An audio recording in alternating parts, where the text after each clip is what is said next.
The whole war council had gone silent around that long table. And then the king went silent, too. And I still had not noticed a single one of them was in the room.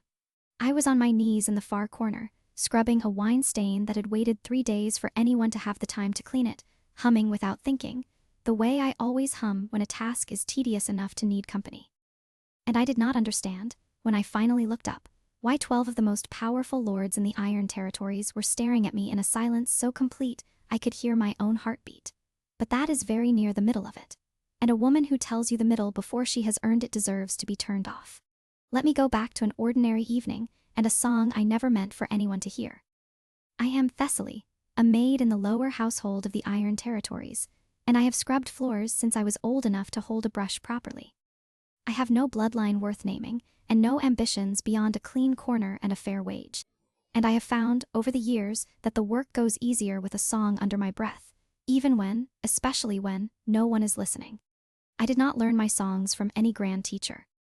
I learned them the way most common folk learn anything worth keeping, from my grandmother, who learned them from hers, an unbroken line of ordinary women humming ordinary comfort into ordinary evenings for longer than anyone could properly trace. There was a war on that season, a long, grinding border conflict that had cost the Iron Territories 2 years and more good wolves than anyone liked to count aloud. And the great council chamber had become, in those months, less a room for governance and more a room for exhaustion. Lords and generals arguing themselves hoarse over maps and supply lines, while King Bjorn sat at the head of it all looking. Every single time I glimpsed him in passing, like a man who had forgotten what an unbroken night's sleep felt like. I was sent to clean the chamber late one evening, well after the council's usual hour had ended, on the understanding, a wrong understanding, as it turned out, that the room stood empty. I worked my way to the far corner, where an old wine stain had been waiting 3 days for someone with a spare hour, and I fell, without deciding to, into the habit of a lifetime, humming low and half-conscious, the same old lullaby my grandmother used to hum over her own mending. A simple, wordless tune at first, and then, as the tedious stain finally began to lift, a few of the actual words. Sung soft and low under my breath, the way you sing when you believe entirely that no one in the world can hear you. I did not know the council had run long that evening. I did not know a dozen exhausted lords still sat around that table in low-tide argument, nor that the king himself remained among them, 3 days into a stretch of sleeplessness that had begun to show plainly on every hard line of his face. I only knew, when I finally paused to wring out my cloth and glanced up out of some idle habit, that the entire room had gone completely, unnaturally silent, and that every single person at that long table was looking at me. If you want to know why an old lullaby stopped a war council cold, and why the king himself went quieter than any of them, then stay with me. Follow this one to the end. I believed that whole evening that I had simply embarrassed myself in front of my betters. I would learn before the year was out that I had done something else entirely, and that the truth of it had been buried for longer than I had been alive. Forgive me, I said, scrambling up from my knees, my whole face going hot with mortification. I didn't know anyone was still. I'll come back another time. I'm so sorry, I didn't mean to disturb the council. Sing it again, the king said. I had never, in my whole life working in that household, heard King Bjorn address a servant directly, let alone with a request that made no sense at all in the middle of a war council. I looked at him, and I understood from the particular stillness in his face that something in the room had shifted in a way I did not yet understand and had certainly never intended. Your Grace, I only hum while I work. It's nothing. I can go and let the council sing it again, he said, quieter this time, and there was something raw underneath the command that made every lord at that table go very carefully still. The way men go still around a king, whose exhaustion has finally cracked something open that has been held shut a long while. Please. I did not know how to refuse a king asking please. I sang it, self-conscious and shaking, the same simple lullaby low in that hushed chamber. And I watched King Bjorn's face do something I had never once seen a powerful man's face do in front of his own assembled lords. It broke quietly, entirely, the exhaustion and the grief he had clearly been holding at bay through 3 sleepless days, finally overwhelming whatever composure had kept it contained, and he put his face briefly in his own hands, and the whole council watched their king weep at the sound of a scullery maid's song. And no one, not one lord in that entire chamber, dared say a single word about it. Where, he said, when he had gathered himself enough to speak, did you learn that song? From my grandmother, I said, bewildered and mortified in equal measure. She learned it from hers. It's just an old lullaby, Your Grace. Common folk have sung it for as long as anyone remembers. I didn't think. My mother sang it to me, he said, very quietly, every single night until the night she died. I have not heard another living soul sing it in 20 years. I did not think anyone outside our own family still knew it. I did not understand that night why a queen's private lullaby would be the same simple song my own grandmother had sung over her mending in a scullery kitchen. I would understand it eventually, and the understanding would cost more than either of us expected. The War Council dismissed itself in a stunned, careful silence shortly after, and I was excused with a courtesy I had never once received from that room. And I went back to my narrow servants' quarters that night entirely unable to explain to myself what had just happened. Only that I had accidentally broken something open in a king that an entire war had not managed to touch. He sought me out the following week in the lower kitchens, with the same careful, faintly bewildered courtesy he had shown that first night. And he asked me, gently, whether I might sing the song again, in private, away from the council's eyes. I did.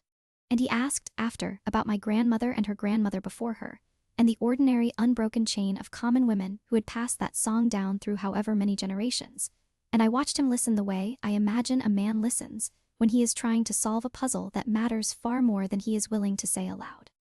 His wolf came to the kitchens with him more often than not, and it would settle near me while I worked. Calm in a way, I noticed the kitchen staff whispering about. Because a king's wolf, they said, did not ordinarily leave its master's side to lie warm and easy beside a scrubbing maid. I did not understand in those early weeks why the king's careful courtesy toward me kept deepening rather than fading the way I expected a strange, sleepless grief to fade once explained.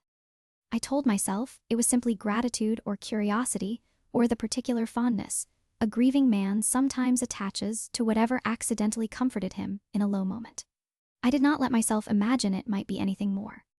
Because a scullery maid who imagines herself into a king's private affections is a scullery maid setting herself up for a very particular kind of humiliation, and I had watched it happen to other women in other households, and I had promised myself it would not happen to me.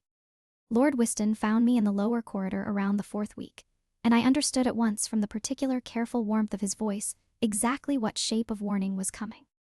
You have made quite an impression on the king, he said, examining me with an expression of polite contained distaste.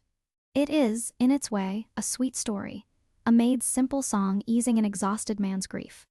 But I must caution you out of genuine concern for your own safety as much as the crown's dignity against reading too much into his continued attention. The king is a grieving man reaching, understandably, for whatever eased his mother's memory. It would be a grave misunderstanding, and a dangerous one, for a common maid to mistake that grief for genuine regard. His voice was warm, careful, and underneath it, plainly cold. The bloodlines of this court exist for a reason, my dear. A king's affections may wander in a low moment, but his crown does not, and cannot follow. I would hate to see you humiliated, or worse, for believing otherwise. He left me with that, and it did precisely the work he intended, because it named the exact fear I had been carrying and refusing to examine directly. A grieving man's passing comfort, of course. What else could I possibly be to a king, but a common song that happened to ease a hard week? I resolved, that night, to stop singing for him entirely, to let the strange, accidental closeness of the past month fade back into its proper distance, before it could cost either of us anything. I have made resolutions like that before. I did not manage to keep this one any better than I ever managed the others, because Bjorn kept seeking me out regardless, and I found, against every careful resolve, that I did not actually want to be the one who ended it. The truth came out slowly, over the weeks that followed, in a way I did not expect, and could not have engineered if I had tried. It began with a strange, careful silence I noticed whenever any lord of the older generation was asked, in passing court gossip, about the late queen's girlhood, where her own family had held land, which noble house she had been born into. The ordinary genealogical detail that courtiers usually recite without thinking. No one, I realized slowly, ever actually answered the question. They deflected or changed the subject, or offered some vague, unspecific praise of her grace and bearing that answered nothing at all. I asked Bjorn directly one evening in the kitchens because I have never once in my life been able to leave a strange silence unexamined. No one will tell me where your mother came from, I said. Not her house, not her family, nothing specific at all. I've asked 3 different courtiers now and gotten 3 different kinds of nothing. Why does an entire court go quiet at the mention of a beloved queen's own girlhood? He was silent for a long time, the fire ticking in the kitchen hearth. And when he answered, his voice had gone rough in a way I had come to recognize as the sound of a truth he had carried alone for a long while. because she was not born to any noble house at all. He said, "My mother was a common woman, Thessaly, a weaver's daughter from a village not unlike wherever your own grandmother once lived, who caught my father's eye at a harvest fair long before either of them expected a crown to matter, and who he loved enough to defy every advisor who told him a king could not marry beneath his station. The court could not accept a common queen outright, not then. And so my father did what powerful men have always done with an inconvenient truth. He buried it. He commissioned a false genealogy, quietly generously paid for the silence of anyone who remembered her true origins. And by the time I was born, the story had hardened into simple fact that no one living dared question. My mother sang me the songs of her own girlhood every night of my life in private, because they were the one true thing about herself the crown allowed her to keep. And she is 20 years dead, and I am the only person alive who was ever permitted to hear them. Until a scullery maid hummed one over a wine stain and cracked open 20 years of grief I did not know I was still carrying. I stood in that kitchen and felt the whole shape of Lord Wiston's warning. A king's affections may wander, but his crown does not follow bloodlines. Collapse entirely because the crown itself, I now understood, had already crossed that very line once before and simply lied about it for a generation to protect the comfortable myth of noble purity. That was the moment my careful, embarrassed apology I didn't know anyone could hear me, forgive me, hardened into something entirely different. Then the whole reason no one will speak of her origins, I said slowly, isn't grief. It's fear. Fear that if the truth got out, the whole court's precious bloodline mythology would come apart, because the most beloved queen this territory ever had was born exactly as common as I am. My voice had gone harder than I had ever let it go in that household. I am done apologizing for a song that turns out to be the truest thing in this entire fortress. I learned it from a common woman, the same as your mother did, and I am not going to shrink myself down to fit a lie the nobility built to protect their own comfortable story. Lord Wiston understood within weeks exactly what danger my growing closeness with the king represented to the whole careful architecture he and men like him had spent a generation maintaining, and he moved to end it the only way a cornered clever man ever does. He arranged quietly for the truth of the old queen's origins to be threatened with public exposure. Not to reveal it honestly, which would have cost him nothing, but to twist it through carefully placed rumor into a scandal, implying the current king himself was somehow illegitimate. His whole claim to the throne corrupted by his mother's common blood. A lie built cleverly enough that unraveling it required exposing the true buried history, which he calculated the king would never risk doing publicly to save a mere scullery made from disgrace. He believed, I think genuinely, that Bjorn would let the rumor stand. Let me be quietly removed from court to smother the whole matter, rather than confirm publicly that his own beloved mother had been common born. He nearly succeeded because it was cleverly built, and because the cost of correcting it was in fact exactly as large as he calculated. The rumor broke at a public presentation before the full assembled nobility. A formal gathering meant to honor the war's slowly approaching end, twisted at the last moment into a referendum on the king's own legitimacy, with Lord Wiston positioned at the center of it, reasonable and grave, calling for a formal inquiry into the crown's bloodline before any further honors could properly be conferred. I was not meant to be part of that gathering at all. I came only because Bjorn had asked me quietly the evening before to attend. And I understood standing at the edge of that grand hall, while Wiston's careful rumor unfolded in real time before the assembled lords that he had known this confrontation was coming, and had wanted me there when it did. This inquiry is built on a lie about a lie, I said before Bjorn could speak, because I have never once in my life been able to watch an unfair thing unfold in silence when I had the power to say something about it. Lord Wiston does not actually believe the king is illegitimate. He is counting on the king staying silent about the true history, rather than confirm in front of all of you that the late queen was common born, because that truth would cost this court its whole comfortable myth of pure bloodlines far more than any invented scandal about legitimacy ever could. The hall went utterly silent in the particular way a room goes silent when it has just heard the one thing no one was supposed to say aloud.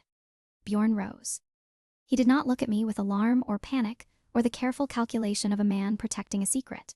He looked, instead, like a man finally setting down a weight he had carried alone for 20 years. "She is right," he said, and his voice filled that hall to the rafters. "My mother was born a weaver's daughter in a village most of you have never heard named. My father buried the truth to protect a court too fragile to accept a common queen. And I have carried that silence my whole life because I believed, as he did, that this territory's stability depended on the lie. I no longer believe that. I believe it depended instead on this nobility's comfort, which is not the same thing at all. His eyes found mine. A scullery maid sang me my dead mother's lullaby over a wine stain, and in doing so reminded me that the greatest queen this territory ever had came from exactly the same common stock every lord in this hall has spent a generation pretending does not belong anywhere near this throne. I am done protecting that comfortable lie. Lord Whiston built his inquiry on the assumption that I would rather see an innocent woman disgraced than admit the truth about my own mother. He was wrong. The whole certainty turned all at once the way weather turns. And Lord Whiston exposed as having built his entire scandal on a calculated bet about what the king would rather hide made one last desperate move. He called for guards to remove me from the hall before I could say anything further, claiming wildly that a common maid had no standing to speak at a formal inquiry, and represented by her mere presence an insult to the assembled nobility. The guards hesitated, and in that hesitation, King Bjorn's wolf, which had been pacing with mounting agitation at the edge of the hall throughout the whole confrontation, finally crossed the full length of that chamber and placed itself squarely between me and the approaching guards. And it did not growl at them. It simply sat immovable the way a beast sits when it has decided on its own authority that a line has been drawn and will not be crossed. One of Whiston's own hired men, more desperate than careful, shoved past the wolf to reach me directly, and in the scramble that followed, I took a hard glancing blow across my shoulder, meant to drag me bodily from the hall. Enough to split the skin and send me stumbling against the very table where the inquiry's false charges had been laid out. A real immediate cost the plain proof in front of the whole assembled court of exactly how far Lord Whiston's faction was willing to go to protect a lie. Bjorn reached me before the man could try again, and the strongest wolf alive put himself between me and the whole chamber. Blood already showing at my shoulder, and something in him watched by every lord who mattered in the Iron Territories finally and entirely broke open. "Enough," he said, and it was the same word I would realize later that another silenced king had once used to end another lie in another corridor, though I did not yet know that story. Lord Whiston built a scandal to protect a myth this court has clung to for a generation. And when the truth threatened that myth, his own men struck an innocent woman rather than let it be spoken plainly. Strip him of his seat on this council. Exile him from this court, and let it be recorded from this day that the crown of the Iron Territories was built in truth on the marriage of a king and a weaver's daughter, and that I am prouder of that truth than I have ever been of the lie my father asked me to protect in its place. Lord Whiston was removed from the hall within the hour, stripped of his seat and his standing, and the inquiry that had been meant to end my presence at court instead ended his. I am told he did not accept it gracefully. I did not need to watch it to be satisfied. Bjorn knelt beside me where I sat, my shoulder bleeding in front of the whole recovering assembly, and took my wound carefully in his hands. "I have carried my mother's secret alone for 20 years, he said, "believing it was the price of this crown's stability. You sang a song over a wine stain and reminded me, without meaning to, that the truth was never actually the danger. The lie was, stay, facilely. Not as a maid, I am indulging in a low moment of grief. As the woman who gave me back the courage to stop protecting a myth that was never worth what it cost my own mother's memory. I sat in that hall with a bleeding shoulder and a king on his knees before me, and I did the only thing I have ever known how to do, which is tell the truth. I didn't know anyone was in that room," I said, and the whole recovering hall leaned in to hear the maid answer the king. "I certainly didn't know I was about to crack open 20 years of a secret this whole court built its comfort on. I just hummed a song my grandmother taught me, the way I always do when a task needs company. I let him see me smile, though my shoulder ached fiercely. It turns out that was the whole of it. A common woman's song, sung by another common woman, in a hall built by men who spent a generation pretending the two things could never belong to the same throne twice. He kissed me then, gently. Mindful of my wound, one breath. No more, a kiss that said a whole sentence and did not need to become a scene. And what broke open in me was not the thing the songs promised. It was recognition, plain and total. The vertigo of being the one voice that had finally let a grieving king set down a secret 2 generations had insisted he carry alone. His wolf pressed against us both, warm and steady, and the hall that had gathered to question a king's legitimacy watched instead the strongest wolf alive claim. At long last, the one woman whose ordinary song had proven, more thoroughly than any inquiry could, exactly what this crown had always secretly been built from. A year on, I am the lunar of the Iron Territories, which still strikes me as a fortune too large for a woman who once measured her worth in clean corners and fair wages. My shoulder healed to a thin, pale line I will carry for good, the cost of a lie 2 generations tried to protect, and I have never once been sorry for it. We sing the old lullaby openly now in the Great Hall, at every gathering where the late queen is remembered, and I am told the common folk who visit court weep every time to hear a song their own grandmothers taught them sung without shame from a royal throne. Bjorn sleeps through the night again, most nights, and when the old grief does wake him, I hum the same tune I hummed over that wine stain a year ago, and it settles him the way it always has, plainly, honestly, without needing to be a secret anymore. A letter came last week from Lord Wyston's own former estate, now under new stewardship, inquiring whether the new lunar might consider more favorable terms for the district's wool trade, given the old unpleasantness. I had Rolf write the reply, since my hand for letters is poor from a life spent scrubbing instead of writing. I did not gloat. Gloating and grace wear the same coat, in my experience, and it is hard to tell them apart from a distance, easier up close, where you can see which one is smiling. I confirmed favorable terms gladly, and added that the district might find its trade improved further still now that its lords no longer needed to spend quite so much energy protecting a myth that never actually held. Bjorn found me sealing that letter at his own table in the seat at his right hand, his wolf a warm weight across both our feet. "What are you telling them?" the king asked. "The truth," I said, "that she didn't know anyone was in the room." We had all been listening for a while. I hummed a few bars of the old lullaby, low, the way I always have, and watched him close his eyes at the sound the way he still does every time. It turns out the whole court had been listening for a generation, one way or another, to a truth nobody wanted to be the first to sing out loud. So before I let you go, tell me what you think, because I have turned it over for a year and I still cannot settle it fully. Do you believe his wolf recognized something true in that song the very first evening? Some echo of the mother he lost calling him home through an ordinary maid's careless humming? Or do you think it was simply grief, starved for 20 years of its one true comfort, reaching for the first voice that happened to sing it back? Tell me your theory below. I have decided in the end that I am glad the truth finally got to be sung out loud either way. And if you want to stay with us, the lullaby sung openly now in the Great Hall, the district finally free of its old careful lie, whatever ordinary song still waits to crack open some other guarded silence. Comment the wolf and follow along, because I have learned that the truest things in any kingdom are very often hiding in plain sound, waiting for someone who isn't afraid to hum them. Where are you listening from tonight? Come sit with me while I work. I promise, whoever taught you your own quiet songs, they are worth singing out loud.